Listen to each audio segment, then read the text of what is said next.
Hi friends, நமது சேனலை subscribe பண்ணாதவங்க மறக்காமல் சப்ஸ்கிரைப் பண்ணுங்கள். உங்களுடைய ஆதரவை எங்களுக்கு தொடர்ந்து கொடுங்க. நீங்கள் கொடுக்குற ஊக்கம் உற்சாகத்தில் மட்டும்தான் எங்களால் புது புது வீடியோவை அப்லோட் பண்ண முடியும். உங்களுடைய ஃப்ரெண்ட்ஸுங்களுக்கு ஷேர் பண்ணுங்கள், அவங்களையும் சப்போர்ட் பண்ண சொல்லுங்கள், அவங்களையும் சப்ஸ்கிரைப் பண்ண சொல்லுங்கள். மறக்காமல் பெல் பட்டனை டச் பண்ணுங்கள். நீங்கள் பெல் பட்டன் டச் பண்ணால் நாங்கள் போடுற வீடியோ உடனே உங்களுக்கு நோட்டிஃபிகேஷனாக ரிஃப்ளெக்ட் ஆகும். ஓகே ஃப்ரெண்ட்ஸ், இன்றைக்கி நம்ம ஸ்டோரிக்குள்ளே போவோம். இன்றைக்கி ஒரு இன்ட்ரெஸ்டிங்கான ஸ்டோரி. எங்கள் அத்தையை பற்றி ஒரு இன்ட்ரெஸ்டிங்கான ஸ்டோரி.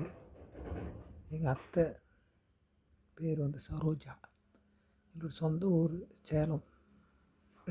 என்னுடைய பேர் கார்த்திக். நான் வீட்டுக்கு ஒரே பையன்.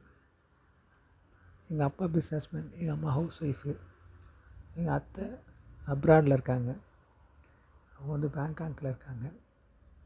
அத்தை மாமா அவங்க பசங்க எல்லாருமே இருக்காங்க.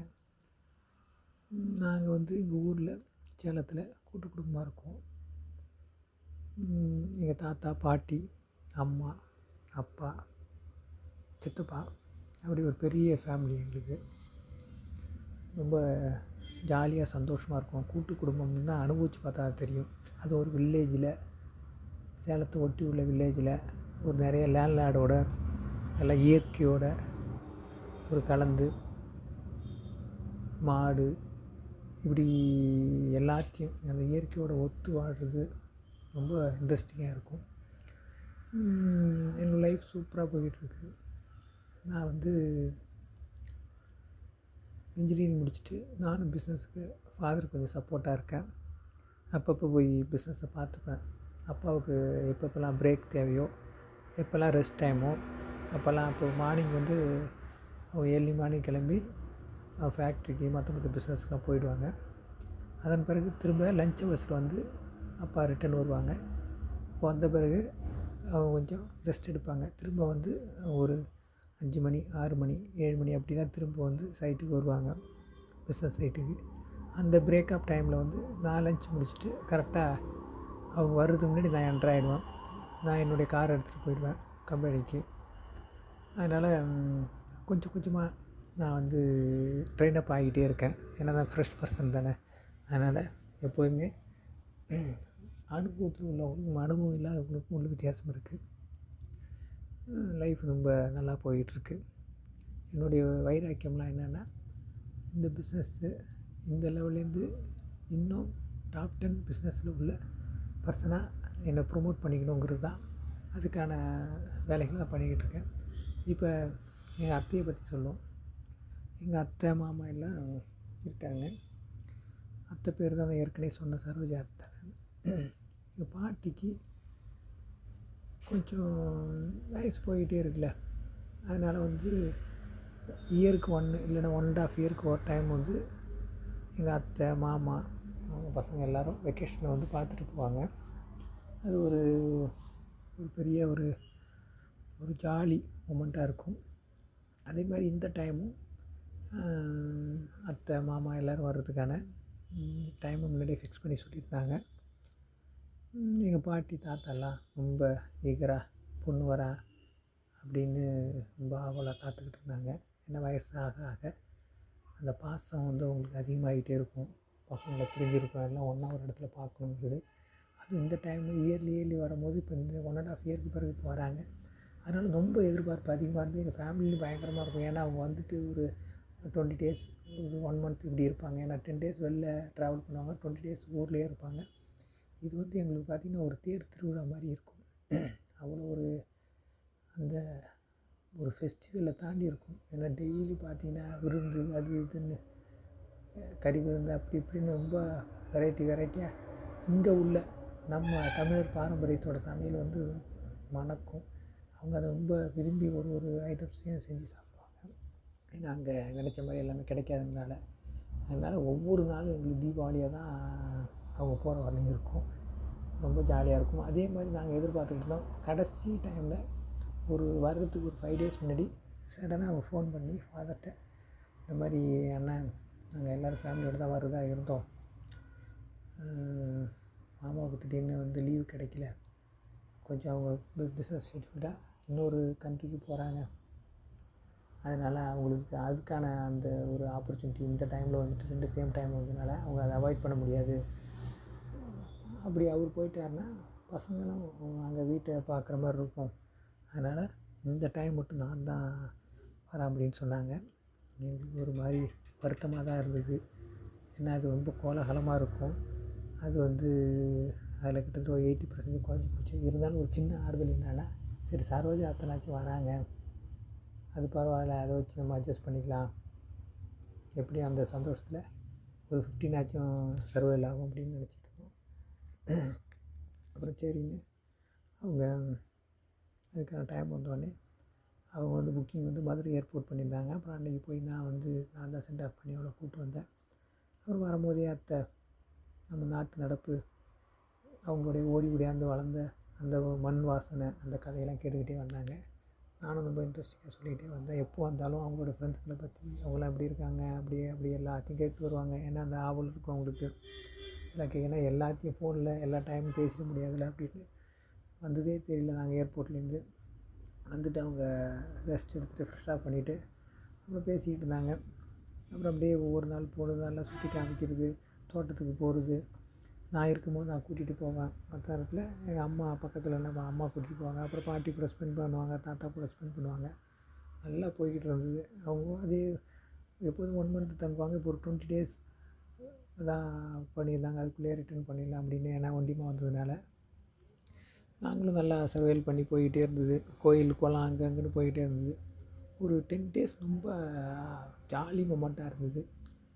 பாட்டிலாம் ரொம்ப ஹாப்பியாக இருந்தாங்க, தாத்தாலாம் ரொம்ப ஹாப்பியாக இருந்தாங்க, சித்தப்பாலாம் எல்லாருமே ஒரே ஹாப்பி தான். என் அக்கா வந்திருக்காங்க, அப்பாவுக்கு தங்கச்சி வந்திருக்காங்க, அம்மாவுக்கு வந்து நாத்தனார் வந்திருக்காங்க அப்படின்னு ஒரே அரட்டை கச்சேரி தான் போய்கிட்டு இருந்தது. திடீர்னு நான் அத்தையை பார்த்து கேட்டேன், என்ன அத்தை ரொம்ப மாதிரி டல்லாக இருக்க மாதிரி இருக்கீங்க? எப்போதுமே நீங்கள் வந்து வெக்கேஷனுக்கு வந்து இங்கே வந்தீங்கன்னா, சேலம் வந்தீங்கன்னா ரொம்ப ஹாப்பியாக இருப்பீங்க, எல்லாத்தையும் மறந்து. ஏன் இந்த டைம் வந்து திடீர்னு சுணக்கமாயிட்டீங்க? ஏதாவது ஃபோன் வந்ததா? வேறு ஏதாவது செய்தியா? வேறு என்ன? ஒன்றும் இல்லைடா கார்த்தி அப்படின்னு சொன்னாங்க. இல்லை அத்தை, நீங்கள் சொல்லியும் ஒன்றுமே சொல்லலை. அப்புறம் அப்படியே தென்னந்தோப்பு வாக்கிங் போயிட்டு வந்தோம்னா அந்த தென்னந்தோப்போட அந்த காரணம் நம்ம குலதெய்வ கோயிலுக்கு அப்படியே போயிட்டு வரோம். மனசு ஒரு மாதிரியாக இருக்குனாங்க. சரி ரைட்டு, அப்படியே பேசிக்கிட்டே போவோம், அப்போனாச்சும் கேட்கும் அத்தை ஏன் அப்படி இருக்காங்க அப்படின்னு. அப்படியே நடந்து கேட்டுகிட்டே போய்கிட்டே இருந்தேன். அதெல்லாம் ஒன்றும் இல்லைடா அப்படின்னாங்க. அத்தை என்ன 3வது மனுஷனை பார்க்குறீங்க? இந்த கார்த்திகிட்ட நீங்கள் சொல்ல மாட்டிங்களா? உங்களுக்கு தயக்கம் இல்லைன்னு சொல்லுங்கள். நீங்கள் அப்ராடில் இருக்கீங்க, உங்களுக்கு என்ன தயக்கம், உங்களுக்கு என்ன இது அப்படின்னு சொன்னேன். ஒன்றும் இல்லைடா, எப்போதும் வீக்கெண்ட் ஆச்சுன்னா நான் மாமாலாம் ரொம்ப ஜாலியாக இருப்போம். அப்படியே பழகி போச்சு. 25 yearsஆக அப்படியே போய்கிட்டுருக்கு. அவங்களுக்கு சின்ன வயசுலேயே மேரேஜ் பண்ணி கொடுத்துட்டாங்க. இப்போ ஒரு 40+ இருக்காங்க. அப்படி இருந்துக்கிட்டு இருந்தோடனே அன்ஃபார்ச்சுனேட்லி இப்போ நான் சிங்கிளாக வந்ததுனால ஒரு பெரிய பிரேக்கப் ஆகிடுச்சு. ஆரம்பத்தில் எனக்கு ஒன்றும் தெரியலடா. 10 days போன பிறகு ரொம்ப ஃபீலாக இருக்குது, இதில் என்னடா சொல்கிறதுக்கு அப்படின்னு சொன்னாங்க. அப்படி போய்கிட்டு இருக்கும்போதே அங்கே எங்களுடைய தோப்போட சென்டரில் வந்து ஒரு அந்த பொருள்லாம் இது பண்ணுறது ஒரு ஷெட்டு மாதிரி ஒரு பில்டிங் கட்டி வச்சுருக்கோம். ஏன்னா அங்கங்கே சம்மர்சிபிள் மோட்டார், அதுக்கெலாம் ஒன்றும் பெரிய பில்டிங் கட்ட மாட்டோம். அதனால் ஏன்னா இப்போ சில ஏரியாவில் பார்த்திங்கன்னா அந்த மேல் மோட்டாராக இருக்கும், அதில் வந்து பார்த்திங்கன்னா அந்த மோட்டாருக்கே ஷெட்டு கட்டியிருப்பாங்க, அதுலேயே உரம் இதெல்லாம் வந்து ஸ்டோர் பண்ணிப்பாங்க. இங்கே அப்படி பண்ண மாட்டாங்க. தனியாக ஒரு தோப்புலேயும் ஒரு 10 ஏக்கர் 15 ஏக்கருக்கு ஒரு இடத்துல இப்படி கட்டுறது வழக்கம். அதுமாதிரி கட்டியிருந்தாங்க. சரி நம்ம தான் நடந்து வந்தாச்சு, அங்கே சித்தாய் ரெஸ்ட் எடுத்துப்போம். அங்கே உட்காந்து பேசிகிட்டு இருந்தோம். ஏன்னா அதுக்கு பிறகு இன்னும் ஒரு 1/2 kilometer அளவுக்கு நடந்து போனால் தான் அந்த குலதெய்வம். அங்கே போய் கொஞ்சம் ஸ்பெண்ட் பண்ணலாம் அப்படின்னா மனசு ரிலாக்ஸ் ஆகும்னு சொன்னாங்களே. இதுதான் பிரச்சனையா அப்படின்னு சொன்னேன். ஆமாண்டா, நானும் எதையோ மனசை வந்து சேஞ்ச் பண்ணி பார்க்குறேன். அது போன இடத்துக்கு திரும்ப ரிப்பீட் ஆகிட்டே இருக்குது. மனசு ஒரு குரங்கு மாதிரின்னு சொல்லுவாங்களே, மைண்டு வந்து வேறு டைவெர்ட் பண்ணாலும் மனசு டைவெர்ட் பண்ண மாட்டேதுடா. என்னடா இது, நீனு திரும்ப கேட்ட பிறகு எனக்கு சொல்லாமல் இருக்க முடியல அப்படின்னு சொன்னாங்க. சரோஜா அத்தாவை பற்றி சொல்கிறதுக்கே இல்லை. அவ்வளோ ஒரு பழைய நடிகை மாதிரி இருப்பாங்க. அவ்வளோ சரோஜா தேவி மாதிரி இருப்பாங்க. சரோஜா அத்தை அப்படி இருப்பாங்க. எதையுமே குறைவு இல்லாமல் இருப்பாங்க. முன்னாடியும் பின்னாடியும் அவ்வளோ அழகாக அவ்வளோ பியூட்டியாக இருப்பாங்க. அவங்க அழகுக்கு பஞ்சமே இல்லை. மற்றவங்களாம் அவங்கள்ட்ட அழகுக்கு கடன் வாங்கிக்க வேண்டியதான். அப்படி இருக்கும்போது சரி அத்தை இவ்வளோ ஃபீல் பண்ணுறீங்க, டோன்ட் வரி, சரி உங்களுடைய பிரச்சனையை ஏன்னா இப்போ கோயிலுக்கு போகணுன்னு சொல்லியிருக்கேன், உங்கள் பிரச்சனையை நான் சால்வ் பண்ணுறேன், ஏன் நான் சால்வ் பண்ணால் நீங்கள் வந்து எடுத்துக்க மாட்டீங்களா? இப்படி சொல்லிட்டு பருத்தி புடவையா காய்ச்ச மாதிரி ஒன்றை போய் நீ கொடுக்குற சந்தோஷத்தை யாராச்சும் வானான்னு அவாய்ட் பண்ணுவாங்களா? அது கிடைக்கணுமா முதல்ல? நம்ம தானாகவே பால் நழுவி நம்ம பால் நழுவி பழத்தில் விழுந்த கதைன்னு சொல்லுவாங்களே, அப்படி ஒரு கதை தான் நீ சொல்கிற.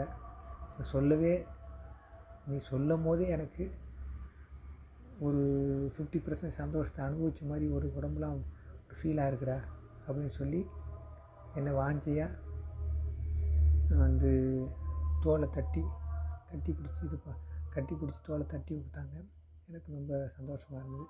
சரி எதாக இருந்தாலும் நைட்டு நம்ம சவகாசமாக இது பண்ணுவோம், உங்களுக்கு உள்ள அந்த சோகத்தை கிளியர் பண்ணுவோம், உங்களுக்கு தேவையான சந்தோஷத்தை நான் தரேன், நீங்கள் கவலைப்படுறீங்கன்னு சொல்லிட்டு அப்புறம் பேசிக்கிட்டே 2 பேரும் கை கோத்துக்கிட்டே போய் கோயிலில் போய் சாமி கும்பிட்டு திரும்ப வந்தோம். அப்படி ரொம்ப இன்ட்ரெஸ்டிங்காக ரொம்ப ஜோவியலாக எங்களுடைய சப்ஜெக்டை கடந்து பேச ஆரம்பிச்சிட்டோம். ஏன்னா நாங்கள் அந்த நிலையை நோக்கி பயணிக்க ஆரம்பித்தோம். அப்புறம் எப்போதுமே நான் என்ன பண்ணுவேன்னா செகண்ட் ஃப்ளோரில் தான் என்னுடைய ரூம் இருக்குது, நான் அங்கே தான் ரெஸ்ட் எடுப்பேன். அப்புறம் நான் அன்றைக்கி டின்னர் முடிச்சுட்டு பேசிக்கிட்டே இருக்கும்போது உடனே அத்தை வந்து ஃபஸ்ட் ஃப்ளோரில் உள்ள ரூமுக்கு நான் ரெஸ்ட் எடுக்க போகிறேன்னு சொன்னாங்க. போயிட்டு அவங்க படுத்துட்டு அதுக்கு பிறகு ஒரு 11க்கு மேலே கிளம்பி என்னுடைய செகண்ட் ஃப்ளோருக்கு வந்தாங்க. வந்தோடனே ரொம்ப இன்ட்ரெஸ்டிங்காக இருந்தது. நானும் அத்தையும் ஒரு 11:30 விடிய ரொம்ப சந்தோஷமாக, ரெண்டாவது நான் வந்து இதுக்கு முன்னாடி இந்த மாதிரி சந்தோஷத்தை ஃபீல் பண்ணதே இல்லை, அனுபவிச்சதில்லை. அதனால் காஞ்ச மாடு கம்பளம் வந்த மாதிரி ரொம்ப எக்ஸ்ட்ரீமாக ரொம்ப எமோஷ்னலாக சந்தோஷத்தை கொடுக்க ஆரம்பித்தேன். ஒரு கட்டத்துக்கு அதனால் அவங்களால அது ஈடு கொடுக்க முடியல. டேய் கார்த்தி கொஞ்சம் பொறுமையாக செய்டா அப்படின்னு சொன்னாங்க. சாரி அத்தை, ஏதோ ரொம்ப நாள் பசியில் இருந்ததுனால என்னால் அதை கண்ட்ரோல் பண்ண முடியல அப்படின்னேன். ஓகே உன்னுடைய சந்தோஷம் எனக்கு ரொம்ப பிடிச்சிருக்கு, என்னால் ஈடு கொடுக்க முடியல. ஏன்னா இளங்கன்று பயமறாது, ஏன்னா ஓடுற பாம்பை மிதிக்கிற வயசு கல் மண் செரிக்கிற வயசும்பாங்க. அதனால் ரொம்ப ஸ்பீடப்பாக இருக்க. உண்மையிலே உன்னுடைய ஃப்யூச்சரில் உன்னுடைய பார்ட்னர் ரொம்ப பிடிச்சி வச்சவங்க அப்படின்னு சொன்னாங்க. அது எனக்கு மிகப்பெரிய ஒரு கிரீடமாக இருந்தது. இப்போ நான் முன்னையோட இன்னும் வேகமாக அவங்க சந்தோஷப்படுத்தேன். அது வரலையும் அப்புறம் அவங்க ரிட்டர்னாக அப்ராட் போகிற வரலையும் கண்டினியூவாக அந்த சந்தோஷம் தொடர்ந்தது. அவங்க போகும்போது நான் தான் ஏர்போர்ட் சென்ட் ஆஃப் பண்ணுறதுக்கு போனேன். சொன்னாங்க, நான் வந்து 10 நாளுக்கு பிறகு இத்தனை வருஷத்தில் ரொம்ப மனசு கஷ்டமான ஒரு இந்த ட்ராவலாக இருக்கும், இந்த வெக்கேஷனாக இருக்கும்னு நினச்சேன். ஆனால் வாழ்க்கையில் மறக்க முடியாத ஒரு மொமெண்ட்டாக இதை மாற்றி கொடுத்துட்டேன், அதுக்கு இந்த முழு பொறுப்பு ஒன்று தான் சேரும் அப்படின்னு என்னை ரொம்ப அப்ரிஷியேட் பண்ணாங்க. எனக்கும் அப்படி தான் அத்தை, என்னுடைய வாழ்க்கையிலும் இது மறக்க முடியாத ஒரு கேரியர் தான், பயணம் தான் அப்படின்னு சொன்னேன். நாங்கள் 2 பேரும் பிரியா விடையோடு அவங்க ஃப்ளைட் ஏற்றி விட்டுட்டு அவங்க உள்ளே சென்ட் ஆஃப் பண்ணிவிட்டு கையசைச்சிட்டு வந்தேன். திரும்பவும் அவங்க எப்போ வருவாங்கன்னு அந்த ஆவலோட அடுத்த வெக்கேஷனை வெயிட் பண்ணி பார்த்துக்கிட்டே இருக்கேன். ஹாய் ஃப்ரெண்ட்ஸ், உங்களுக்கு இந்த ஸ்டோரி ரொம்ப பிடிச்சிருக்குன்னு நினைக்கிறேன். மறக்காமல் ஷேர் பண்ணுங்கள், சப்போர்ட் பண்ணுங்கள், எங்கள் கூட தொடர்ந்து இணைந்திருங்க. உங்களுடன் தற்காலிகமாக விடைபெறுறோம். தேங்க்ஸ்.